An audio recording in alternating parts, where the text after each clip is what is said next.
आज का सेशन है ऑन दिव्य गर्भाधान, increasing emotional and spiritual wellbeing. Understanding stress. Stress है क्या? What is stress? What is stress? Anything that moves you from the state of bliss is stress. Stress कुछ नहीं है, वो सारी भावनाएं। आज हमारा इमोशनल वेलबींग है। इमोशंस मीन्स आपकी भावनाएं, आपका फीलिंग, आपका इमोशंस। तो वो सारी भावनाएं जो आपको सत्यचित आनंद की अवस्था से दूर करती है, वो स्ट्रेस है। और वो कुछ भी हो सकता है, वो कुछ भी हो सकता है। आपके मन का दुख एक स्ट्रेस हो सकता है, आपकी ईर्ष्या स्ट्रेस हो सकती है, आपका द्वेष स्ट्रेस हो सकता है, आपकी इनसिक्योरिटी स्ट्रेस हो सकती है। वो सारी चीजें जो आपको सत्यचित आनंद की अवस्था से दूर करती है, वो स्ट्रेस है। अब स्ट्रेस कैसा होना चाहिए? ये एक ग्राफ है जो एक बेल शेप में है, इस तरह से, जैसे घंटा नहीं होता है बेल, इस तरह के बेल के शेप में है। तो जब हम इस ग्राफ को देखेंगे तो इसके दो पहलू हैं। एक है प्रेशर, कितना प्रेशर है हमारे ऊपर में, और दूसरा है परफॉर्मेंस, कि हम किस तरह से उस प्रेशर के साथ परफॉर्म कर पा रहे हैं। तो जब प्रेशर लो है तो क्या है? परफॉर्मेंस भी लो है। When pressure is low, performance is low. क्योंकि जब प्रेशर लो है, हमारे अंदर कोई उमंग नहीं है, कोई उत्साह नहीं है, कुछ करने की इच्छा नहीं है, तो परफॉर्मेंस होगा? बिल्कुल भी नहीं होगा। We need some driving force within us. मेरे अंदर एक ड्राइविंग फोर्स है कि यस, जो चीज मैंने पाया अपने गुरु से, जो चीज मैंने अपने लाइफ में इंप्लीमेंट करके अपने जीवन में पाया, वो मैं सबके साथ शेयर करूं। That is my driving force. जब आप लोग स्माइल करते हो, थैंक यू करते हो, अपनी सारी खुशियां मुझसे शेयर करते हो, तो that is my driving force. That gives me that pressure, that drive, जिससे मुझे खुशी मिलती है। और ये मुझे क्या कराता है? मोटिवेट। ये मुझे परफॉर्म करने के लिए मोटिवेट कराता है, मुझे सेशंस लेने के लिए मोटिवेट कराता है, आप लोगों को हेल्प करने के लिए मोटिवेट कराता है। लोग पूछते, सोनल तुम ये क्यों करती हो? तो मेरा आंसर है, because that is my driving force. वो मुझे अच्छा लगता है और मेरा परफॉर्मेंस आता है उससे। अगर मेरे अंदर ये ड्राइविंग फोर्स नहीं होता तो क्या परफॉर्मेंस आता? नहीं आता। अगर मुझे खुशी नहीं मिलती आपकी खुशियों को देखकर, तो शायद ये परफॉर्मेंस आता ही नहीं। मैं ये मेहनत नहीं करती, इतना रिसर्च नहीं स्टडी करती, इसे ऐसे कंपाइल नहीं करती, घंटों घंटों आप लोग के साथ बैठ के मैं ऐसे सेशंस नहीं लेती। The reason I am doing it because I have that driving force in me, that I want to share this knowledge with everybody. I want that जैसे मेरे जीवन में खुशियां आए, आप सबके जीवन में खुशियां आए। सो मेरा ड्राइविंग फोर्स है जो मुझे परफॉर्मेंस के लिए मोटिवेट कर रहा है। तो जैसे जैसे प्रेशर बढ़ता है, परफॉर्मेंस बढ़ता है, टिल अ पर्टिकुलर पॉइंट। उस पॉइंट को बोलते हैं optimum stress. Optimum stress, that is your area of best performance. लेकिन यहां तक तो ये हमारा ड्राइविंग फोर्स है। जब स्ट्रेस इससे ज्यादा हो जाता है, प्रेशर इससे ज्यादा हो जाता है, तो फिर क्या होता है? हमारा परफॉर्मेंस नीचे गिरना शुरू हो जाता है, हमारे अंदर एंजाइटी आ जाती है।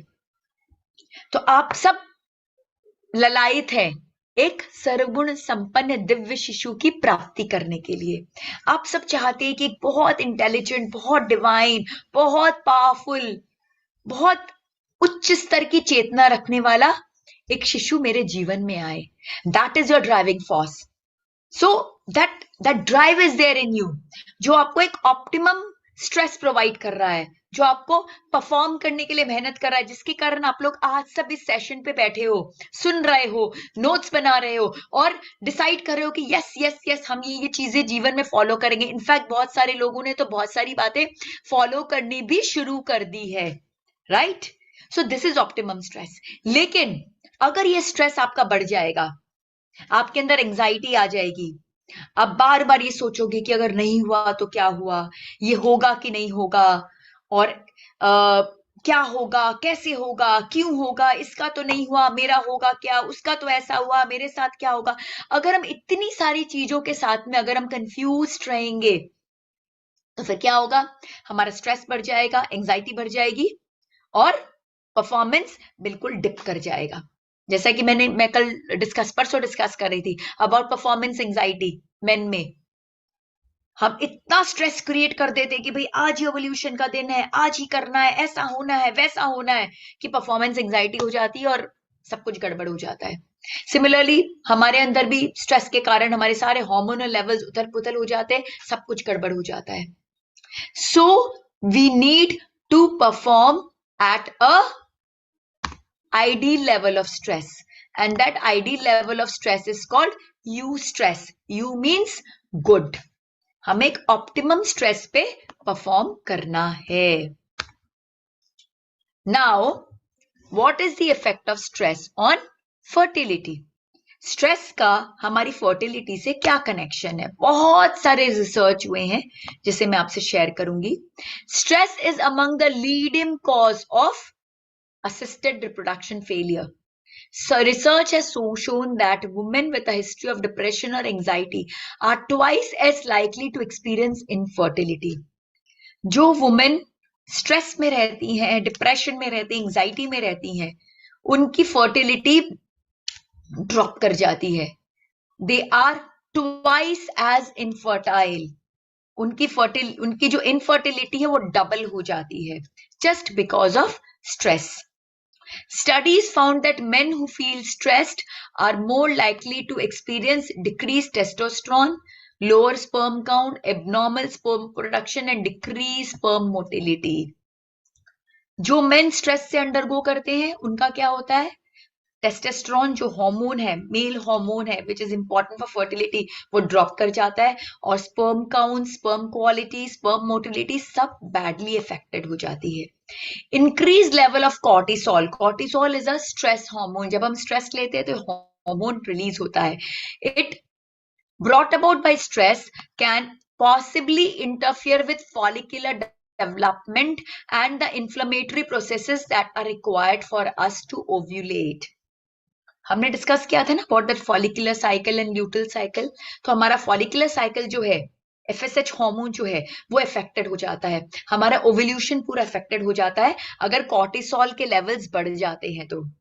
A 2015 study found that high stress group had lower levels of estrogen, luteinizing hormone, progesterone, and higher levels of follicle stimulating hormone during the luteal phase of their cycles, which meant a higher likelihood of anovulation. Anovulation means वो एक वो follicle rupture करके egg नहीं release कर पाता, ओव्यूल्यूशन नहीं हो पाता।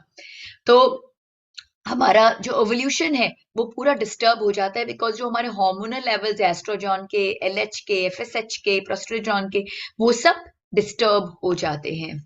Abnormal levels of CRH, a stress hormone that also happens to be produced in reproductive tissues, can impact the uterine lining and placenta by reducing blood flow to the uterus and endometrium lining, making it less receptive to implantation.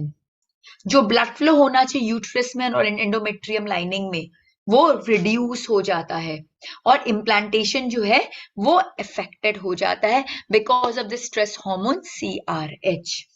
So basically stress has got a lot of impact on your fertility. In fact हमारी जो पूरी cycle है वो majorly affected हो रही है, right from the follicular growth to ovulation to fertilization to implantation.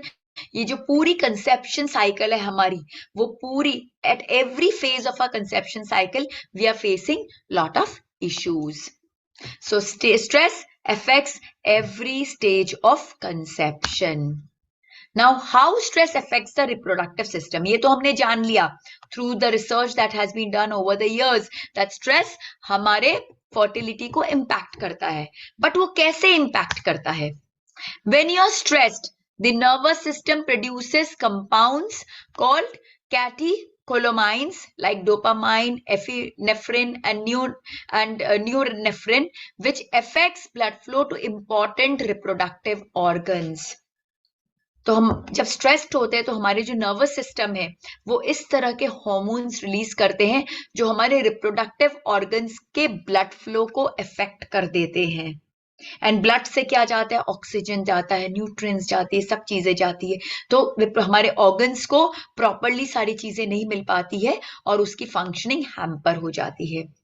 When you are feeling psychological distress, that means when you are under stress, your body triggers its fight or flight response by activating the hypothalamic pituitary adrenal axis and releases stress hormones like cortisol and corticotropin releasing hormone, CRH hormone, जिसके बारे में हमने भी बात की थी, which leads to physiological changes like increased heart rate, shallow breathing, high blood pressure, headache, etc.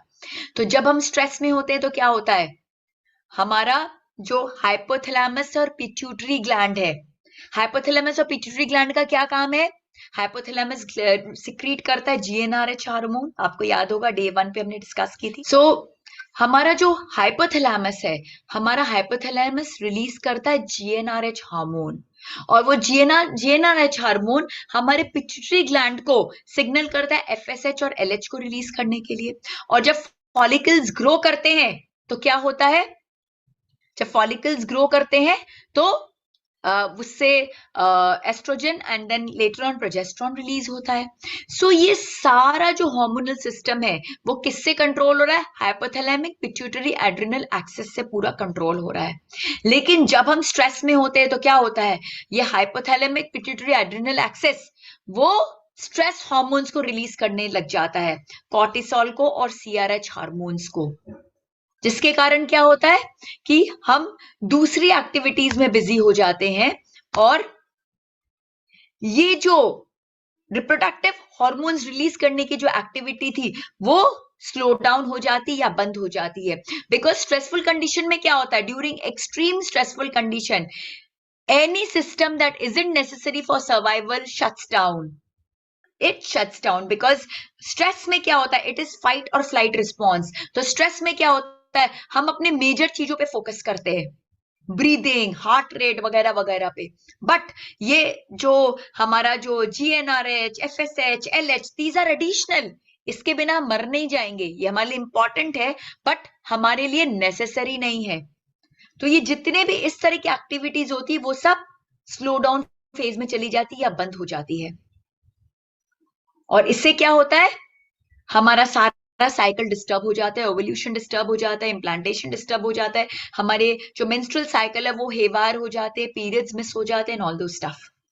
सो आपको समझ में आ रहा है स्ट्रेस में क्या होता है, the moment we start taking stress, जो काम था हाइपोथैलेमस का, पिट्यूटरी का, वो काम छोड़कर वो फ्लाइट एंड फाइट रिस्पॉन्स में लग जाता है और हमारा पूरा जो मेंस्ट्रुअल साइकिल है it goes for a toss. Furthermore, stress can lead to lifestyle factors that can make it more difficult to get pregnant. हम जब स्ट्रेस लेते हो तो क्या होता है, हमारी बिंजिंग की हैबिट हो जाती है, हम बहुत स्वीट क्रेविंग्स हो जाती है, we start eating a lot, we indulge in lot of sweets, we get into a sedentary lifestyle, we get socially cut off. तो ये सारी चीजें जो है हमारे अंदर एडिशनल प्रॉब्लम क्रिएट करती है, हमारे अंदर ओबेसिटी ले आती है, हमारे साइकोलॉजिकल फंक्शंस को स्लो डाउन कर देती है, जिससे हमारी जो प्रेगनेंसी है वो और भी डिफिकल्ट हो जाती है, कंसेप्शन और भी डिफिकल्ट हो जाता है, right? So but there is a hope, extreme stress affects fertility, but then it is for short term. It is for short term. For example, you may experience an irregular period during an unusually stressful time, but the moment your cycle returns to normal, but the moment the anxiety goes away, stress goes away, your cycle becomes normal.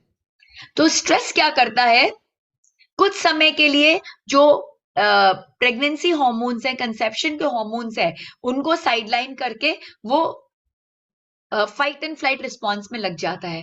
But जैसे ही stress खत्म होता है, our body starts getting back to normal again and start functioning properly. right? So it is very important for us to handle stress really really well, because ये हमको long term as such impact nahi kar raha. But yes, if you take stress for in a very severe manner, then it might affect you severely. But generally the impact is short term for the period when you're stressed. And उस समय क्या होता है कि वो anxiety के कारण चीजें गड़बड़ हो जाती है, और जब चीजें गड़बड़ होती है तो फिर क्या होता है, इनफर्टिलिटी की जो प्रॉब्लम है वो आपके जीवन में एक और बड़ा स्ट्रेस क्रिएट कर देती है. You might be stressed for some other reason, but उस स्ट्रेस के कारण आपकी मेंस्ट्रुअल साइकिल अफेक्टेड हो गई, इनफर्टिलिटी की प्रॉब्लम आ गई, और now that infertility adds on to your stress and becomes another severe problem for you. So the only emotion that one should have is of bliss. Sat Chit Anand. जो भी अवस्था में आप हो, you need to resort to only one emotion, and that is the emotion of Sat Chit Anand, bliss. It's time to increase your emotional well-being. Everything else can wait. If you're all planning in a planning stage and want to start a beautiful family, then it is really really important for all of you to just shun, like अपने सारे जो चीजें जो आपके life में stress लाती है, सब चीजों को दूर कर दीजिए, because everything else can wait. Right now आपकी सिर्फ एक ही प्रायोरिटी होनी चाहिए, और वो प्रायोरिटी क्या होनी चाहिए, that you have to conceive a divine baby. एक दिव्य सर्वगुण संपन्न शिशु की मां आपको बनना है, और उसको बनने के लिए आपको जो मेहनत करनी है आप वो मेहनत करेंगे, और बाकी सब चीजों को साइड कर दीजिए. Now how to control stress. आप बोलोगे दीदी बता तो दिया आपने, समझ भी गए हम कि स्ट्रेस कितना प्रॉब्लम क्रिएट कर रहा है, और छोटी छोटी बातों का हम स्ट्रेस ले लेते हैं और उसके कारण हमारी बॉडी में कितनी सिस्टम्स हैफर्ड हो जाती है, हेवायर हो जाती हैं, and that is causing infertility, और हम उससे फर्दर स्ट्रेस्ड हो जाते हैं. It's like a vicious circle.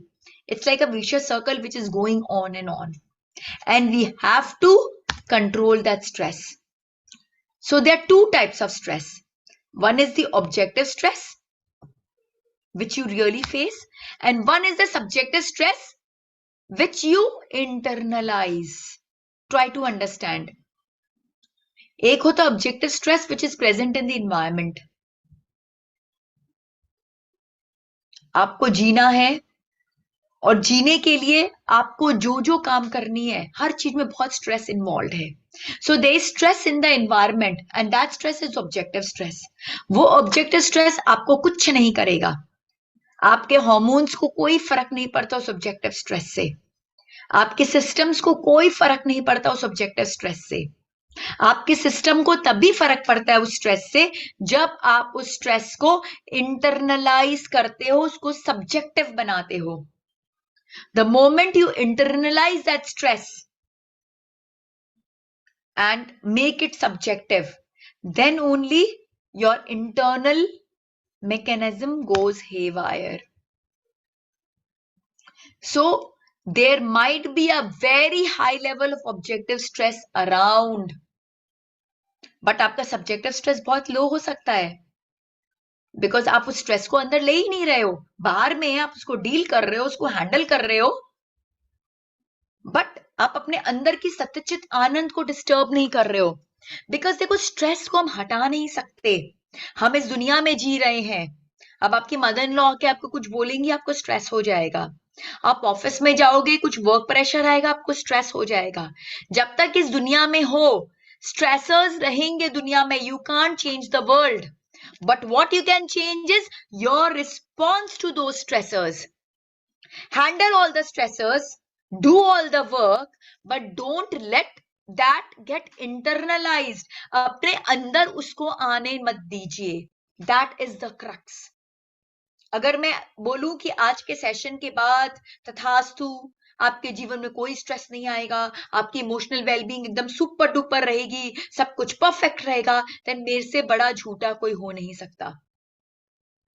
क्योंकि हम इस दुनिया में रह रहे हैं, स्ट्रेस होना ही है, लेकिन उस स्ट्रेस को हम अंदर ले रहे कि नहीं ले रहे, वो हमारे हाथ की बात है। इट डिपेंड्स ऑन अस कि हम उस स्ट्रेस को कितना अंदर ले रहे हैं या नहीं ले रहे हैं, राइट? सो स्ट्रेस है, बट वो स्ट्रेस को हम सब्जेक्टिव बना रहे हैं कि नहीं, that is the whole point. कोई लोग हैं, कोई स्ट्रेस नहीं है उनके लाइफ में, बट हैबिट हो गई है स्ट्रेस लेने की, तो स्ट्रेस नहीं है इसलिए ये उनके लिए बहुत बड़ा स्ट्रेस है कि मेरी लाइफ में स्ट्रेस क्यों नहीं है। तो there is zero objective stress but very high level of subjective stress. और वहीं कुछ और लोग हैं जिनके लाइफ में बहुत स्ट्रेस है, बहुत सारी चीजों को हैंडल करना है, बहुत सारी चीजें चालू है और वो सब कर भी रहे हैं, लेकिन उस स्ट्रेस को अपने अंदर नहीं ले रहे हैं। तो ऑब्जेक्टिव स्ट्रेस बहुत हाई है but subjective stress is very very low. तो जैसा कि ग्राफ में आप देख पा रहे हैं, एक ए है और एक बी है। ए का जो ऑप्टिमम लेवल है वो बहुत जल्दी आ जाता है और बी का जो ऑप्टिमम लेवल है वो बाद में आता है।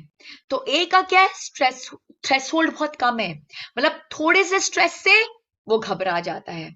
और बी का क्या है, थ्रेशोल्ड बहुत ज्यादा है, ज्यादा स्ट्रेस आएगा तब तक भी वो मैनेज करता रहेगा। तो ये हम पर डिपेंड करता है। और आज के सेशन में मैं यही डिस्कस करना चाहती हूं कि किस तरह से हम अपने थ्रेशोल्ड को बढ़ाएं,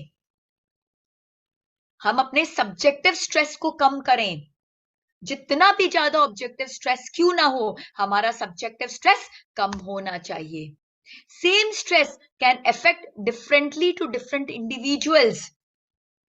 एक इंसान जिसके पास कोई स्ट्रेस नहीं है तो भी वो हाहाकार मचा सकता है, और एक इंसान जिसके जीवन में बहुत कुछ है, चालू है, बहुत तकलीफें हैं, बहुत प्रॉब्लम्स है, वो भी सत्यचित आनंद की अवस्था में रह सकता है, एक पीस ऑफ माइंड के साथ रह सकता है, एक स्टेट ऑफ ब्लिस में रह सकता है।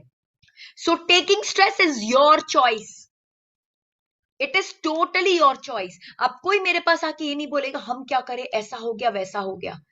सबके जीवन में सब कुछ हो रहा है अलग अलग वे में। आपके जीवन में अगर कंसेप्शन इज अ प्रॉब्लम, तो किसी के और के जीवन में may be parenting is a problem, he is blessed with a very difficult child. May be किसी और के जीवन में करियर इज अ प्रॉब्लम, किसी और के जीवन में रिलेशनशिप इज अ प्रॉब्लम, किसी और के जीवन में हेल्थ इज अ प्रॉब्लम। तो हर इंसान के जीवन में कुछ ना कुछ है, तभी तो हम इस दुनिया में आए हैं। अगर सब कुछ परफेक्ट होता तो शायद कोई कर्म नहीं बचते, और कर्म नहीं बचते तो हम यहाँ होते ही नहीं थे, ऊपर होते थे हम पंच परमेश्वरी के पास में, उस डिवाइन एनर्जीज के पास में हम होते थे। हम यहाँ पे थोड़ी ना होते थे इस दुनिया में, एस्ट्रल वर्ल्ड में रहते थे हम, जहां से हम आए हैं। लेकिन क्योंकि हमारे जीवन में कर्म बचे हैं इसलिए हम यहाँ पे हैं, और कर्म है तो प्रॉब्लम्स है।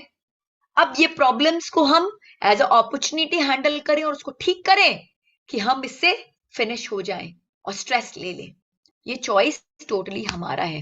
क्योंकि event plus response is equal to outcome. Event मतलब कोई भी सिचुएशन, कोई भी एक स्ट्रेसफुल सिचुएशन, उसको हम कैसे रिस्पॉन्ड करते हैं वो हमारा आउटकम डिसाइड करता है।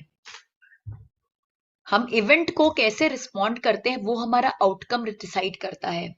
इवेंट मोटा मोटी सबके जीवन में एक समान है। जैसे मैंने कहा, नेचर कैन चेंज, किसी को रिलेशनशिप इशू, किसी को हेल्थ इशू, किसी को कंसेप्शन इशू, किसी को पेरेंटिंग इशू, किसी को करियर इशू, किसी को financial issue. Issues might change, but how you respond to those issues decide the outcome, कि whether you are a winner और यू आर अ फेलियर, ये उसी से ही डिसाइडेड होता है। So now it's time to move on. Move on how? Replacing stress with bliss. हमें अपने stress को किससे रिप्लेस करना है? ब्लिस से, सत्यचित आनंद से। Replacing negativity with positivity, replacing sorrow with happiness, right?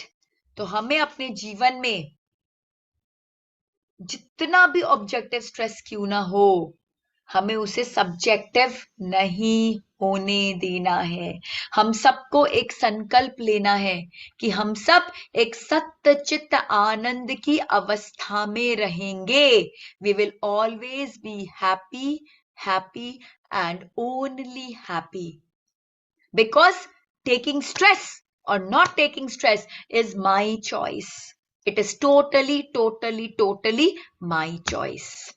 अब कैसे हम इसको हैंडल करें, हम कैसे अपने थ्रेशहोल्ड को बढ़ाएं, हम उसके बारे में डिस्कस करेंगे. ऑब्जेक्टिव स्ट्रेस हो सकता है, नहीं हो सकता है, that is none of our concern. हमें उससे कोई मतलब नहीं है, ना हम इसकी गारंटी लेते हैं कि हमारा जीवन परफेक्ट रहेगा. अगर हम जीवन में बहुत कुछ अचीव करना चाहते हैं तो naturally we have to face lot of roadblocks. तो वो सब जब आएगा तो स्ट्रेस तो होगा ही. लेकिन वो स्ट्रेस से हम अफेक्टेड हो रहे हैं, उसको इंटरनलाइज कर रहे हैं, हम अपने अंदर के सिस्टम को डिस्टर्ब कर रहे हैं कि नहीं कर रहे, that is totally our choice. और हम उससे कैसे डिस्टर्ब नहीं हो, उसके हम बहुत सारे टूल्स आज समझेंगे और सीखेंगे. सबसे इंपॉर्टेंट और पावरफुल जो टूल है वो है प्राणायाम. प्राणायाम, प्राणों को आयाम देना. प्राणों पे आपकी जो प्राण शक्ति है उसको कंट्रोल करना. तो कैसे प्राणायाम जो है वो हमारे इमोशंस पे इंपैक्ट करता है. जो हमारा मन है, मन क्या है, मन is the source of all emotions. जितनी भी थॉट्स है, इमोशंस है, फीलिंग्स है, भावनाएं हैं, वो सब कहां से निकलती है, मन से निकलती है. और मन और जो प्राण शक्ति है हमारी, वो दोनों क्या है, एक ही कॉइन के दो पहलू हैं. आप जस्ट सोचिए कि जब आप बहुत दुखी होते हैं या बहुत गुस्से में होते हैं तो आपकी ब्रेथ कैसी होती है. आपकी ब्रेथ डीप होती है कि शैलो होती है. आप बहुत फास्ट ब्रीदिंग करते हो कि बहुत स्लो ब्रीदिंग करते हो जब आप स्ट्रेस में होते हो. Just think about it. और जब एकदम रिलैक्स्ड होते हो, हैप्पी होते हो, तो आपकी ब्रीदिंग कैसे होती है. फास्ट होती है कि स्लो होती है, डीप होती है कि शैलो होती है, जर्की होती है कि स्टेबल होती है, कैसी होती है आपकी breathing. Just think about it and you will get the answer. हमारा जो प्राण है और हमारा जो माइंड है दोनों इंटर रिलेटेड है. जब हमारे माइंड में बहुत थॉट्स चल रहे हैं, बहुत नेगेटिविटी है, बहुत एंजाइटी है, तो क्या होता है, वो हमारे प्राणों पर इंपैक्ट करता है. हमारे प्राण क्या होते हैं, इरेगुलर हो जाते हैं. हमारी ब्रीदिंग शैलो हो जाती है, ऊपर ही हो जाती है, डीप नहीं होती, इरेगुलर होती है.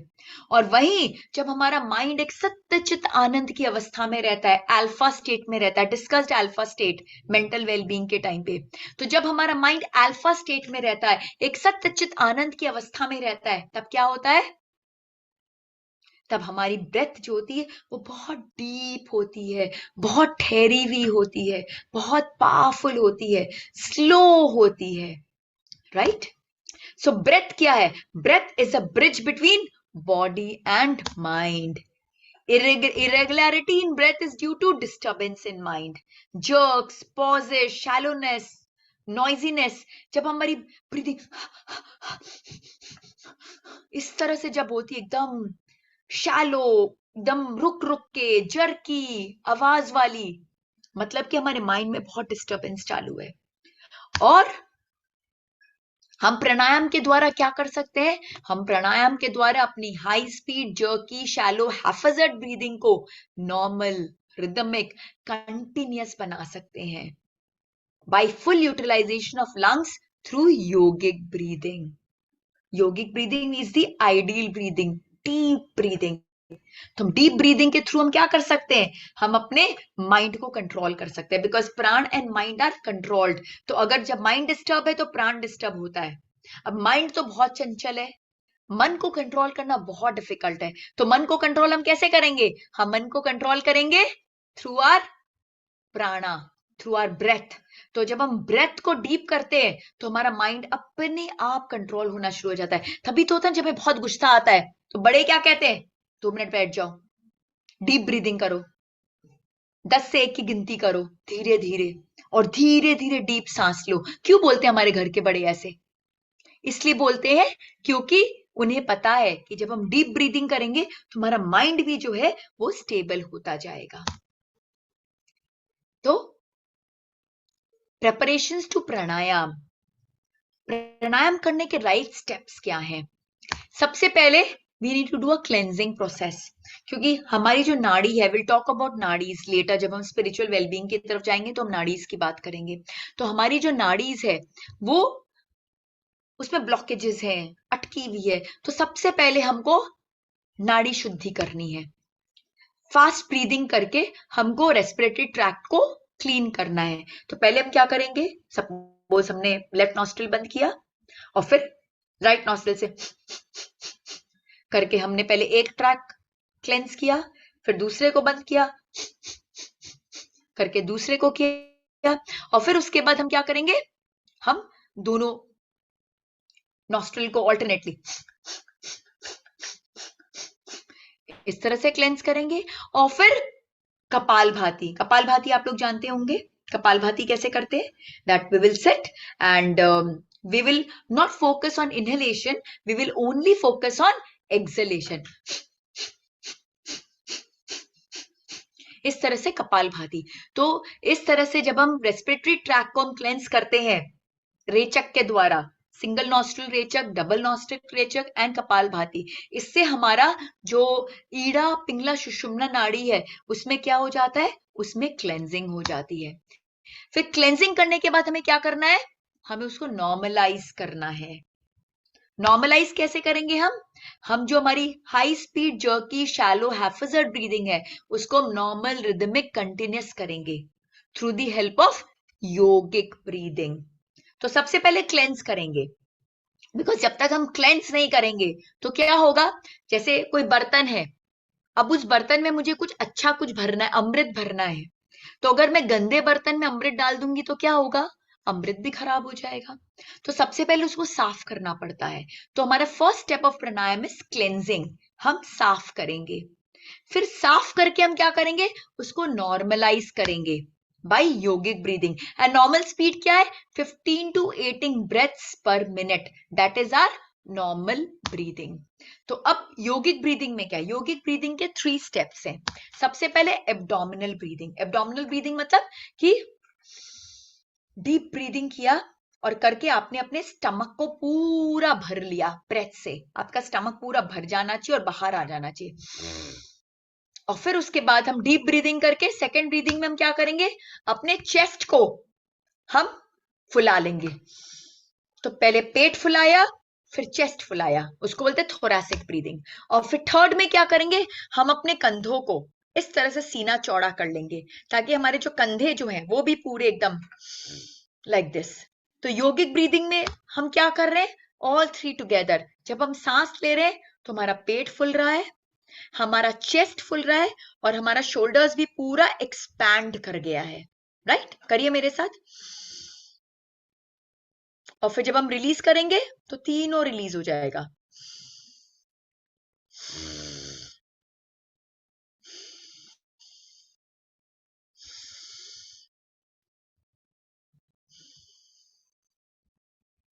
तो योगिक ब्रीदिंग करने से क्या होगा, हमारी ब्रेथ जो है वो नॉर्मलाइज होगी। तो हमने प्राणायाम के प्रेपरेटरी स्टेप्स में क्या किया, पहले क्लेंजिंग की थ्रू रेचक क्रिया एंड कपालभाति, और फिर हमने योगिक ब्रीदिंग के द्वारा अपने ब्रेथ को नॉर्मलाइज किया। अब जब हमारी ब्रेथ नॉर्मलाइज हो गई तब हम अब प्राणायाम करना शुरू करेंगे। तो पहला क्या है, बैलेंसिंग। ईड़ा और पिंगला हमारी क्लेंस हो गई है। आई विल टेल यू, अगर जिनको पता नहीं ईड़ा पिंगला क्या है, आज ही की सेशन में मैं उस पर क्लैरिटी लाने वाली हूँ, just wait for some time. तो ईड़ा पिंगला हमारी क्लेंस हो चुकी है, नॉर्मलाइज हो चुकी है। अब हम उसको बैलेंस करेंगे, क्योंकि जब ईड़ा और पिंगला बैलेंस होती है तो ही सुषुम्ना नाड़ी जो है वो एक्टिवेटेड होती है। तो हम उसको बैलेंस कैसे करेंगे, नाड़ी शुद्धि प्राणायाम के द्वारा। तो नाड़ी शुद्धि में क्या होता है कि हमने अपने नॉस्ट्रिल को बंद किया और दूसरी नॉस्ट्रिल से हम ब्रेथ लेते हैं, होल्ड करते हैं और फिर जिसको बंद किया था उसे छोड़ देते हैं, फिर जिससे छोड़ा उससे लेते हैं, होल्ड करते हैं, पहले से छोड़ देते हैं, फिर जिससे छोड़ा उससे लेते हैं, होल्ड करते हैं और इसे छोड़ देते हैं। तो ये नाड़ी शुद्धि प्राणायाम, इससे हमारा ईड़ा पिंगला जो है वो बैलेंस हो जाता है। फिर हम इसको सेंसिटाइज करते हैं, इसके अंदर चेतना भरते हैं। तो चेतना कैसे भरते हैं, उज्जयी प्राणायाम के द्वारा।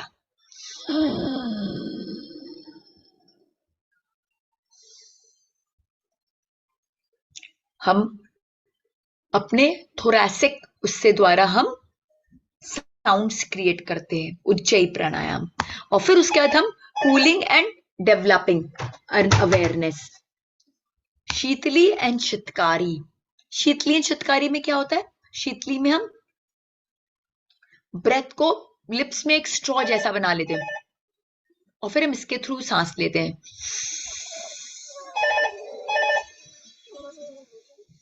और नोज के थ्रू रिलीज करते हैं. और चित्कारी में हम टीथ को ऐसे करके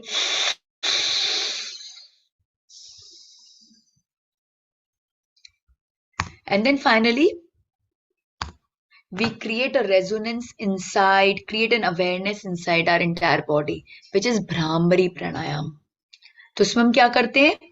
We can close all our senses like this और अपने अंदर हम एक इंटरनल ओम की चैंटिंग करते हैं. ओम का एक लय क्रिएट करते हैं.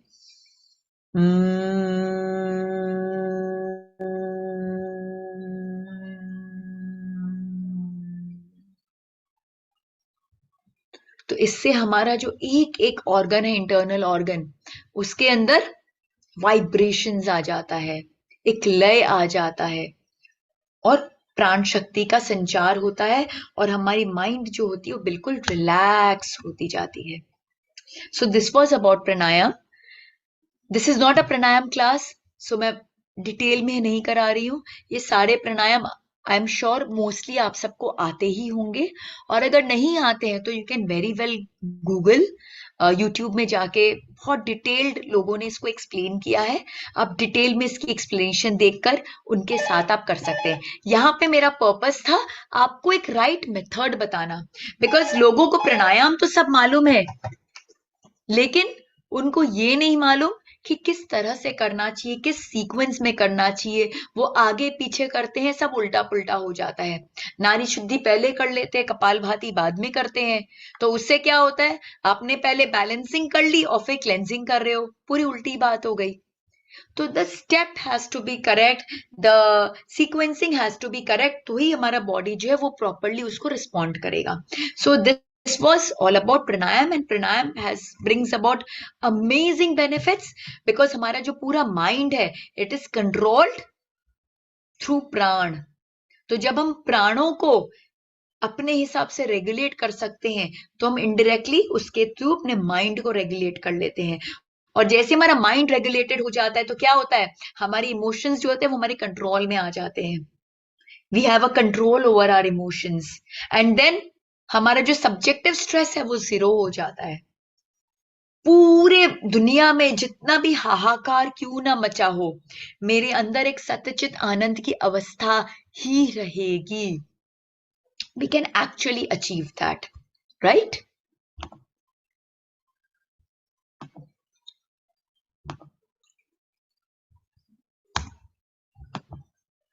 Now increasing emotional wellbeing. एक मैंने टेक्निक प्राणायाम की बहुत डिटेल में आपके साथ में डिस्कस की. प्राणायाम की टेक्निक बहुत डिटेल में आपसे डिस्कस की. अब I will be discussing about many other things. हमारा मेन फोकस क्या है इमोशनल वेलबींग को बढ़ा के? Get into alpha state. मैंने डे 1 में आपसे डिस्कस किया था दैट हमारा ब्रेन जो है वो डिफरेंट वेवलेंथ पे वर्क करता है. बीटा स्टेट इज द सांसारिक स्टेट, जब हम ऑन द गो रहते हैं. और बीटा स्टेट में जब हम ज्यादा से ज्यादा रहेंगे तो क्या होगा? हमें स्ट्रेस बहुत ज्यादा होगा, सब्जेक्टिव स्ट्रेस बहुत ज्यादा होगा. और अल्फा स्टेट क्या? मेडिटेटिव स्ट्रेस है. तो जब हम संसार से डील नहीं कर रहे हैं तब हमें अल्फा स्टेट में जीना चाहिए. और जब हम डील कर रहे हैं तो हम बीटा स्टेट में जाए तो हमारा बीटा अल्फा ट्रांजिशन होते रहना चाहिए. बिकॉज अगर हम अल्फा स्टेट में टाइम स्पेंड करेंगे तो हमें स्ट्रेस नहीं होगा, हमारे इमोशंस टोटली हमारे कंट्रोल में होंगे, राइट? तो सबसे पहला जो है वह अनकंडीशनल लव, निस्वार्थ प्रेम. क्योंकि इस दुनिया में प्रॉब्लम ही ये है कि हम सेल्फिश हो गए हैं, हम कंडीशनल हो गए हैं, हमें एक्सपेक्टेशंस बहुत ज्यादा हो गई है. हम किसी को अगर प्यार भी करते हैं तो उसके पीछे कोई कारण होता है, कुछ एक्सपेक्टेशंस होता है, कुछ मिलने की आशा होती है. और वही क्या करता है? हमारे स्ट्रेस को बढ़ाता है. क्यों? क्योंकि हम अपनी चीजों को कंट्रोल कर सकते हैं, बट सामने वाला हमारे एक्सपेक्टेशंस को फुलफिल करेगा कि नहीं करेगा इस पे हमारा कोई कंट्रोल नहीं है. And that is the source of all the problems today. But if we move on to the concept of unconditional love, love without expectations, then बहुत हद तक हम अपने इमोशंस पे एक कंट्रोल ला सकते हैं. Then comes forgive and forget.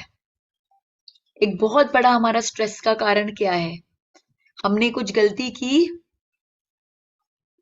उसके लिए हम क्षमा नहीं मांग पा रहे हैं, और या किसी ने हमारे साथ कुछ गलत किया, हम उसको भुला नहीं पा रहे हैं. आप देखिएगा, majority of our problem is because of this. Either we are not able to forgive, we are not able to give forgiveness, or we are not able to seek forgiveness. हम या तो forgiveness दे नहीं पा रहे, या हम forgiveness सीख नहीं कर पा रहे. और ये क्या होता है? ये हमारे सबकॉन्शियस माइंड में जाके बैठ जाता है, और बार बार हमारा सबकॉन्शियस माइंड, अगर हम भूल नहीं पाते, तो जब जब उस तरह की कोई सिमिलर इंसिडेंट होती है, हमारी वो मेमोरी जो होती है एक्टिव हो जाती है. वो मेमोरी जैसी एक्टिव होती है, जैसा कि मैंने बताया, आर सबकॉन्शियस माइंड वो कैसे वर्क करता है? प्रेजेंट मोमेंट में वर्क करता है. वो ये नहीं देखता कि ये चीज पहले हुई थी, अब मुझे इसके लिए रिस्पॉन्ड नहीं करना है. वो वही न्यूरल पाथवे को यूज करता है, और जब वो वही न्यूरल पाथवे को यूज करता है, वो उस इंसिडेंट को प्रेजेंट मोमेंट में लेके आ जाता है. और उस इंसिडेंट को जैसे वो प्रेजेंट मोमेंट में लेके आ जाता है, we undergo the same emotions. तो मेरी सासू माँ ने मुझे 5 साल पहले कोई बात के लिए बोला होगा, लेकिन मैं हर दिन हर पल उस बात को याद कर करके क्या कर रही हूं? मैं अपने स्ट्रेस को बढ़ा रही हूं, नेगेटिविटी को बढ़ा रही हूं, हार्मोनल इम्बैलेंसिंग क्रिएट कर रही हूं अपने अंदर. वो तो बेचारी बोल के भूल भी चुकी होंगी, लेकिन हम उसको याद कर करके अपने जीवन को खराब कर रहे हैं. क्षमा वीरस्य भूषणम. फॉरगिवनेस सीख करिए और फॉरगिव कीजिए. This is very important. Next is attitude of gratitude. Gratitude की भावना. हम बोलते हैं ना, बाय द वे मेरे लिए कर दो. दुनिया में कोई भी इंसान किसी के लिए भी कोई भी चीज बाय द वे नहीं करता है, वो आउट ऑफ द वे ही जाके करता है. हमारे पेरेंट्स ने हमारे लिए इतना कुछ किया है, इतना कुछ किया है, बाय द वे नहीं हुआ है, आउट ऑफ द वे जाके किया है. अपनी बहुत सारी प्रायोरिटीज को होल्ड पे डाल के किया है. अभी आज आप खुद मदर्स बनना चाहते हो, सो आप खुद फील कर सकते हो कि अपनी लाइफ की कितनी सारी चीजों को आप फॉरगो कर रहे हो so that you can become a mother. और एक बार आप जब मदर बनोगे तो और कितना कुछ फॉरगो करोगे, राइट? सो ये एटीट्यूड ऑफ ग्रैटिट्यूड जो है वो बहुत इंपॉर्टेंट है हमारी लाइफ में, क्योंकि हम जितना ये फीलिंग रखते हैं, हम ब्रह्मांड में क्या एनर्जी भेजते हैं? That we are thankful. और हम जितनी थैंकफुल की फीलिंग भेजते हैं, ब्रह्मांड को क्या लगता है कि इसे ये चीज पसंद आ रही है, वो चीज को हमको और देता है. और जब हम ग्रैटिट्यूड की भावना नहीं रखते तो फिर क्या होता है? When we don't have gratitude, then what happens? The universe thinks कि इसको इससे कोई फर्क नहीं पड़ रहा है, तो ठीक है, इसको ना दूं मैं. और जब हम कंप्लेन करते हैं तो और वर्स हो जाता है. यूनिवर्स को लगता है कि इसको शायद ये चाहिए ही नहीं. अगर हम दूसरों की अच्छी चीजों को देख के कंप्लेन कर रहे हैं कि अरे ईर्ष्या कर रहे हैं, द्वेष कर रहे हैं, तो यूनिवर्स को क्या लगता है कि इसे शायद ये चाहिए ही नहीं. दैट्स वाई वो उसको लेके खुश नहीं हो रहा है, चाहे खुद के लिए चाहे दूसरे के लिए, और वो हमारे जीवन में ला के नहीं देता. इसलिए हम जितना ग्रैटिट्यूड का भाव रखेंगे, हमें उतना प्राप्त होगा, उतना प्राप्त होगा. तो हमें दूसरों के प्रति ग्रैटिट्यूड की भावना रखनी चाहिए. लेकिन अगर हम किसी के लिए अच्छा करते हैं तो हमारे अंदर क्या भाव होनी चाहिए? नेकी कर कुएं में फेंक. क्योंकि अगर हम ये भाव नहीं रखेंगे, नेकी कर कुएं में फेंक, तो क्या होगा? कंडीशन क्रिएट हो जाएगा, एक्सपेक्टेशन क्रिएट हो जाएगा, और वापस से सारे काम गड़बड़ हो जाएंगे. बिकॉज कोई गारंटी नहीं है कि सामने वाला हमारे प्रति ग्रैटिट्यूड रखे या ना रखे. तो कोई अगर आपके लिए कुछ अच्छा करे तो आप ग्रैटिट्यूड का भाव रखो, लेकिन आप अगर किसी और के लिए अच्छा करो तो उसे भूल जाओ। Engage in creative activities, all the activities that you love to do, that makes you creative, आपको बहुत अच्छा लगता है। फॉर एग्जाम्पल, यहाँ पे कई सारे होंगे जिनको ड्राइंग पेंटिंग का बहुत शौक है, कई होंगे जिनको डांस का शौक है, कई होंगे जिनको सिंगिंग का शौक है। तो जब आप अपनी हॉबीज को, क्रिएटिव हॉबीज को पूरा करते हो तो क्या होता है, क्या होता है, घंटों घंटों बीत जाते हैं, आपको पता ही नहीं चलता कि घंटे बीत गए। आपने एक पेंटिंग शुरू की, 5 घंटे बीत गए, आपको पता ही नहीं चला 5 घंटे बीत गए। क्यों? क्योंकि आप अल्फा स्टेट में चले गए, एक मेडिटेटिव स्टेट में चले गए। और उस स्टेट में क्या हो रहा है, ब्यूटीफुल, अमेजिंग एंडोर्फिन और ये सब इतने अच्छे अच्छे हार्मोन्स रिलीज हो रहे हैं जो आपके अंदर आपकी बाकी की भी इंटरनल हार्मोनल बैलेंसिंग को अच्छा कर रहे हैं, राइट? तो you need to engage in to creative activities which you love to do. अब जितना उसमें टाइम स्पेंड करोगे, समय निकालो सब चीजों के लिए। Don't forget, I know we are all very busy, we have to work, we have to do, बहुत सारी चीजें करनी है, बट अपनी हॉबी के लिए जरूर समय निकालें। लाइक ये जो मैं आज आपके साथ कर रही हूँ, it's actually my hobby, I love to do it. मैं जितना ज्ञान प्राप्त करती हूँ और उससे भी ज्यादा जब ज्ञान शेयर करती हूँ, I feel so good, I feel so good. मैं घंटों घंटों सेशन लेती, लोग बोलते अरे इतने घंटे ले लेती हो, थकती नहीं? बोलती नहीं, नहीं थकती। I don't get tired. I feel so good because I'm doing something which I love to do. It's my passion. It's my soul agenda. शायद मैं बॉर्न ही हुई हूँ इस चीज के लिए, इसलिए मुझे इतनी खुशी देती है ये सब करना। सो सिमिलरली आपके लाइफ में भी ऐसी बहुत सारी चीजें होंगी which you love to do. आप पैदा ही हुई उस चीज के लिए, वो करने के लिए। तो डू इट, जितना आप करोगे उतना आपका जो इंटरनल सिस्टम है वो करेक्ट होगा। Next, yoga. Yes, very important. Exercise जब हम करते हैं तो क्या होता है, हमारी बॉडी से अच्छे हॉर्मोन्स रिलीज होते हैं, और वो हॉर्मोन्स क्या करते हैं, हमको हैप्पीनेस प्रोवाइड करते हैं, हमको हमारे माइंड में स्टेबिलिटी लेके आते हैं, हमें खुशी प्रदान करते हैं। ऑफकोर्स हमारी हेल्थ जो इंप्रूव होती है वो तो होती ही है, that is very important, but it gives us lot of peace. और जब हम उस एक्सरसाइज को योगिक फॉर्म में करते हैं तो वो हमें डबल बेनिफिट देता है, वो हमें डबल बेनिफिट देता है, because then we are not just working at the physical level. Yoga is a integration of body, mind and soul. जब हम बॉडी, माइंड और सोल को इंटीग्रेट करके एक्सरसाइज कर रहे हैं, इट बिकम्स योगा। एक पोस्चर ले रहे हैं और उस पोस्चर पे हम रुके हुए हैं 5 मिनट तक, दैट इज योगा, क्योंकि हमने बॉडी, माइंड और सोल को इंटीग्रेट कर लिया है। It brings great benefits in our lifes. Pranayama, इसके बारे में तो हमने अभी बहुत देर तक लंबा डिस्कशन किया था। प्राणायाम हैज गॉट अमेजिंग बेनिफिट्स, हमारी इमोशनल वेलबींग को लाने में प्राणायाम का बहुत बड़ा हाथ है।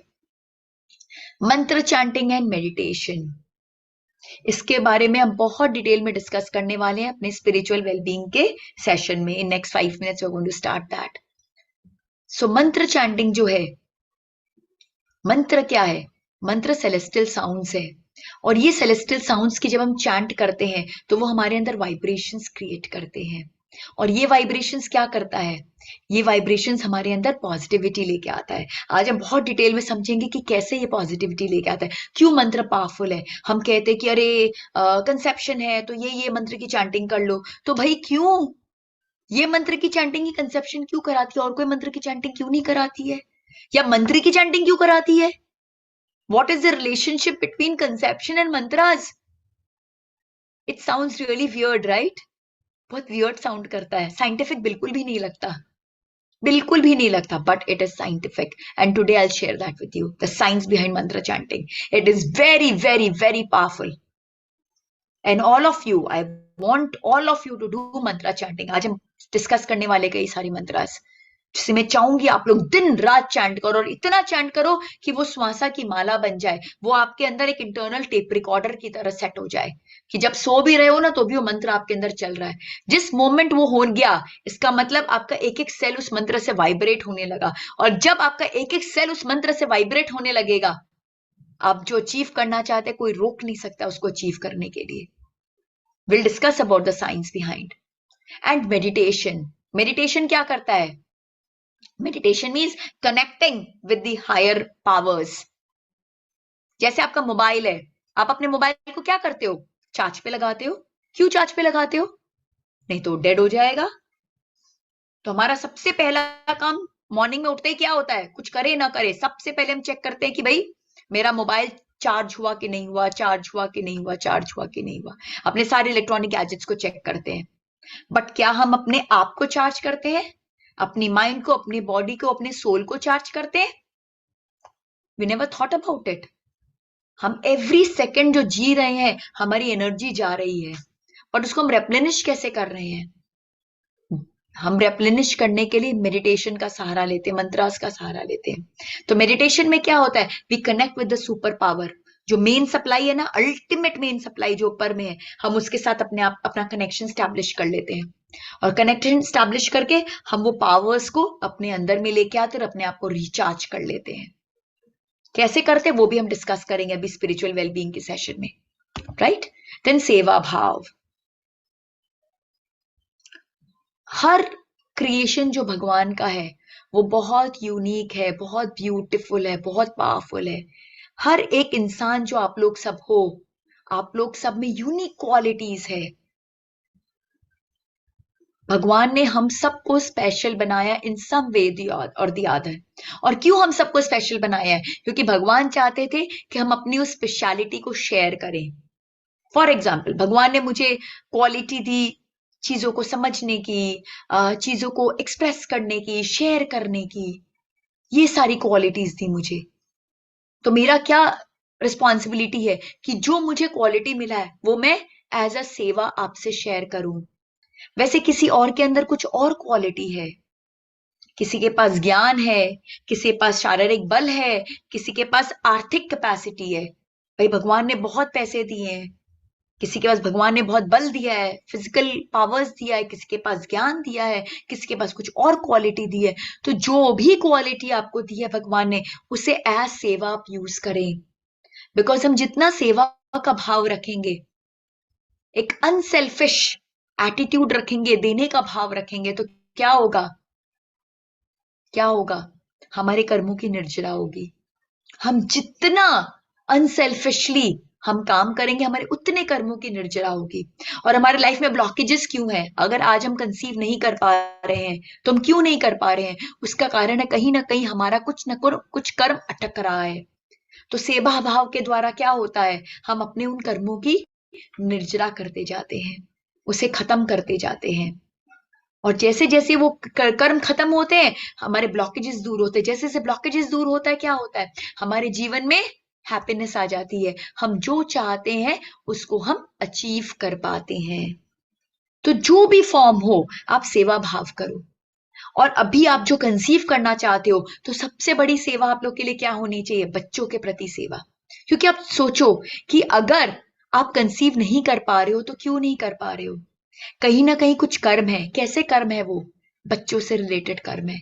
कभी ना कभी आपने कोई ना कोई बच्चे का दिल दुखाया होगा, कुछ तो हुआ होगा बच्चे के साथ में कि एक बच्चा आपके जीवन में नहीं आ रहा है। अगर एक बच्चा आपके जीवन में नहीं आ रहा है तो आपने वो एनर्जीज को अपने से दूर किया है। It's all science, it's all science. आपके जीवन में जो घट रहा है वो सब आपके खुद की देन है। तो अगर आपके जीवन में मातृत्व का सुख नहीं मिल रहा आपको, तो आपने कहीं ना कहीं उस सुख में कुछ अड़चन डाली है, कहीं ना कभी ना कभी किसी ना किसी फॉर्म में। कोई बात नहीं, अज्ञानतावश जो किया किया, भूल जाइए उसको। लेकिन आज आपको ज्ञान आ गया है, तो आज आपको क्या करना है? आज आपको सेवा भाव करनी है। छोटे छोटे बच्चे हैं, अनाथ आश्रम जाइए, चीजें बांटिए उनको, टाइम स्पेंड कीजिए, खेलिए, खुश होइए। सड़क में बहुत सारे बच्चे मिलते हैं, कुछ कुछ दीजिए उन्हें, खुशियां बांटिए, उनके लाइफ में हैप्पीनेस लाइए। अगर लाइफ में, उनके लाइफ में दुख लाकर आपने कुछ खराब कर्म जनरेट किए तो उल्टा करिए। अब अज्ञानतावश हुआ, अब आपको ज्ञान आ गया है, अब ज्ञानवश आप क्या कीजिए, उनकी लाइफ में हैप्पीनेस लेके आइए, दीजिए, बांटिए, उनको समय बिताइए, खेलिए, खुशी, स्माइल, हैप्पीनेस लाइए। अनाथ आश्रम जाइए, आपके घर में बच्चे होंगे, आपके भाई के, आपके बहन के, आपके जेठानी के, आपके ननद के, लाइक आपके, you must be having kids around you, उनके लाइफ में हैप्पीनेस लेके आइए। उल्टा क्या होता है, जब हमें ऐसी प्रॉब्लम होती है तो हम बच्चों से दूर होने लग जाते हैं। हमारे घर के जो बच्चे होते हैं उनसे हमें ईर्ष्या के भाव आने लग जाती है कि अरे उसके बच्चा है, मेरे बच्चा नहीं। मत लाइए ऐसा भाव। आप जितना ऐसा ईर्ष्या का भाव लाओगे उतना ब्रह्मांड में मैसेज जाएगा कि आपको बच्चा नहीं चाहिए। और जितना हैप्पीनेस का भाव लाओगे, लव का भाव लाओगे, सेवा का भाव लाओगे, उतना ब्रह्मांड को मैसेज जाएगा कि इसको चाहिए, हमें देना होगा, देना होगा, देना होगा। तो आप जितनी मेहनत नहीं करोगे उससे ज्यादा वो ब्रह्मांड आपकी मेहनत करेगा, वो यूनिवर्स आपकी मेहनत करेगा, so that you become a mother. I hope you are with me. You're understanding what I'm saying. What I'm saying is something very, very deep, very, very deep, very, very deep. Right? Next. Complete surrender to the divine powers. Don't doubt. जो हो रहा है आपके जीवन में वो आपके कर्मों के कारण हो रहा है, भगवान का इसमें कोई रोल नहीं है, कोई रोल नहीं है। आपने जैसा बोया वैसा पाया, बोलते ना, बोया बीज बबुल का तो आम कहां से हुए। तो आपके ही कर्म थे जो कुछ गलत थे जिसके कारण ऐसा हुआ। Surrender yourself to the divine power. हम क्या करते हैं, भगवान को कोसना शुरू कर देते हैं कि मेरे साथ ही क्यों, उसके साथ नहीं किया, मेरे साथ ही क्यों किया। Don't do that. Surrender yourself कि हे भगवान, गलती हुई मुझसे, आज मुझे उस बात का ज्ञान हो गया है, अब मैं उस गलती को सुधारूंगी, मैं उसे ठीक करूंगी और आप मेरा मार्गदर्शन दो। बिल्कुल have a pact with God कि मुझे ऐसा बच्चा चाहिए, चाहिए तो चाहिए। अब इसको पाने के लिए what price I have to pay, guide me. Because see, in life there is no free lunch. आप बोल रहे हो मुझे एक दिव्य शिशु चाहिए, सरगुण संपन्न चाहिए, ऐसा चाहिए, वैसा चाहिए, इच्छाएं तो बहुत लंबी है आपकी, और मैं पूछो प्राइस क्या पे कर रहे हो, तो ठेंगा, नथिंग। भाई हमारे पास टाइम ही नहीं है, हम तो बहुत बिजी हैं, हम कुछ नहीं कर सकते। तो जब आप कुछ नहीं कर सकते तो आपको कुछ नहीं मिल सकता, प्लेन एंड सिंपल। आपको जितना हाई ब्रांड का सामान खरीदना होता है उसके लिए आपको उतने पैसे जेब से निकालने पड़ते हैं, और अगर आप लोकल मार्केट में जाके खरीदते हो तो फिर कम पैसे लगते हैं। तो सिमिलरली अगर आप बहुत डिवाइन, बहुत powerful, full of quality, Sargun संपन्न शिशु चाहते हो तो आपको उतनी मेहनत करनी होगी, उतना सरेंडर का भाव लेके आना होगा टू द डिवाइन पावर्स। और otherwise if you are happy with whatever you get then it's fine. तो फिर कोई प्रॉब्लम नहीं है, it's your choice, ultimately it's your life. But remember, if you want something of higher value, you have to pay a higher price. As simple as that. And then achieve soul consciousness by स्वाध्याय। स्वाध्याय मतलब ज्ञान प्राप्त करना। एक ज्ञान के मार्ग में आप बढ़ते जाओ, क्योंकि जितना आप ज्ञान के मार्ग में बढ़ोगे उतनी आपको क्लैरिटी आएगी। आज 3 दिन से हम क्या कर रहे हैं, हम स्वाध्याय तो कर रहे हैं, एक दूसरे के साथ तत्व चर्चा कर रहे हैं, ज्ञान बांट रहे हैं। हाँ, बांटने का तरीका थोड़ा मॉडर्न हो सकता है, through PPTs, through modern technology, with science and everything, but हम बात तो शास्त्र की ही कर रहे हैं। हम बात तो उसी ज्ञान की कर रहे हैं जो भगवान ने हमें दी है, जो सदियों से हमारे गुरु हमें देते आ रहे हैं, जो मेरे गुरु ने मुझे दी थी। हम बात तो वही कर रहे हैं। तो जितना हम ज्ञान को बढ़ाएंगे उतनी क्लैरिटी आएगी हमारे माइंड में, और जितनी क्लैरिटी आएगी उतना क्या होगा, हमारा रेजिलियंस बढ़ेगा, हमारा थ्रेशहोल्ड बढ़ेगा, उतना हमारा जो मन है वो स्थिर होता जाएगा। ज्ञान क्या करता है, ज्ञान एक स्थिरता लेके आता है, ज्ञान स्थिरता लाता है। ज्ञान मतलब क्या, आत्मज्ञान। जिस तरह का ज्ञान हम डिस्कस कर रहे हैं अभी, उस तरह का ज्ञान। तो ये ज्ञान हमारे अंदर स्थिरता लेके आता है, और जब ये ज्ञान स्थिरता लाता है, हम सत्यचित आनंद की अवस्था में आते हैं। इससे जितना ज्ञानी इंसान जो होता है ना, वो उतना हम्बल होता है, उतना मॉडेस्ट होता है, उतना स्थिर होता है। और जितना अज्ञानी होता है, वो उतना उछलता कूदता रहता है। Right? So you need to move in to the path of swadhyaya. So, emotional wellbeing with a sense of purpose, कि हमारा सिर्फ एक ही इमोशन होना चाहिए. When I'm talking about emotional well-being, there is only one emotion I'm talking about. Only one. There is no second emotion. And that emotion is the emotion of happiness, the state of bliss. सत चित आनंद. सत्य चित आनंद के अलावा मैं कोई और emotion की बात यहाँ पे कर ही नहीं रही हूं. अगर सत्य चित आनंद के अलावा कोई भी इमोशन आपके दिमाग में आ रहा है, तो वो क्या? वो स्ट्रेस है. और वो स्ट्रेस आपको अपने गंतव्य से डिट्रैक्ट कर देगा, दूर लेके चला जाएगा. क्योंकि जब हम हैप्पी होते हैं ना, तो क्या होता है? हमें एक हैप्पीनेस डोज मिलता है. और वो डोज क्या है? Dopamine, oxytocin, serotonin and endorphin. ये 4 हार्मोन. और ये 4 हार्मोन मैजिकल हार्मोन है. मैजिकल हार्मोन हर चीज परफेक्ट कर देते हैं हमारे अंदर. और वही जब हम स्ट्रेस लेते हैं तो कॉर्टिसोल और ये सब रिलीज होते हैं, जो हर चीज गड़बड़ कर देते हैं. और जब हम हैप्पी होते हैं तो हमें ये हैप्पीनेस डोज मिलता है. Dopamine, oxytocin, serotonin and endorphin. ये 4 चीजें जो हमारी हैप्पीनेस डोज है, ये हमारे जीवन को अमेजिंग और ब्यूटिफुल बना देती है. Right? So only one emotion, and that is the emotion of happiness. सत चित आनंद. So this was all about emotional well-being, कि कैसे हम अपने इमोशनल वेलबींग को बढ़ाकर हम जो प्राप्त करना चाहते हैं, जो हम एक दिव्य शिशु की प्राप्ति करना चाहते हैं, उसको हम कैसे प्राप्ति करें. क्योंकि अगर आप हैप्पी रहोगे तो आप एक हैप्पी बच्चे को जन्म दोगे, और अगर आप दुखी होगे तो आप एक दुखी बच्चे को जन्म दोगे. आपके जो इमोशंस हैं, आपका बच्चा आपके इमोशन से क्रिएट हो रहा है. सोचिए, सबसे पहले जो इमोशंस आपके अंदर होंगे, आप वैसी आत्मा को अट्रैक्ट करोगे.